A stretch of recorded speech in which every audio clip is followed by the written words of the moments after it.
folks, welcome to Casting with Kirk. I'm Kirk, so glad you're joining me today. Today, I want to talk to you about what I consider the workhorse of jigs, and that specifically is the pitching jig. Now, you've got a couple different jigs used in bass fishing. There's the swim jig we use quite a bit, fish that around weeds. There's the football jig, which is used a lot in the rocks and gravel in that area. And then you've got your pitching jig. Now the pitching jig gets used a lot, what's called pitching, when you're up throwing it around docks, throwing it into laydowns, throwing it along the edges of weeds. Now, the reason I consider this to be the workhorse of jigs is you've got your other jigs, this can pretty much, in a pinch, replace those. So we can toss these aside. Now what makes this unique is most other jigs have rounded heads or pointed heads.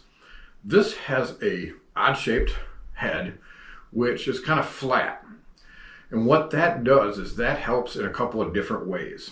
It helps if you're going to say skip it under a dock or skip it under a fallen tree. It helps that lure to bounce along the surface. When it hits to the bottom of wherever you're fishing, it helps it stand up. And what's nice about it is it's also made to go up and over and slide on structure and pieces of cover. So you throw it around some rock.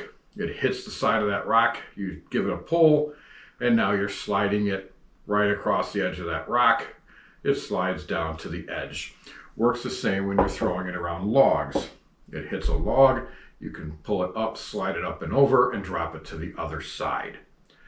Now your pitching jig is your standard lead head, anywhere from 2/0 to 5/0 hooks you'll find on them, and it's got your weed guard, and then it's got your skirt. My favorites are 3/8 and 1/2 ounce. The most common I use is the 3/8. It covers pretty much every water depth I'm throwing. It's got a good rate of fall. So it's a very versatile jig when you throw it into cover and you bounce it a couple of times. Don't just pop it right out of there, swim it out. So now it becomes more like your swim jig.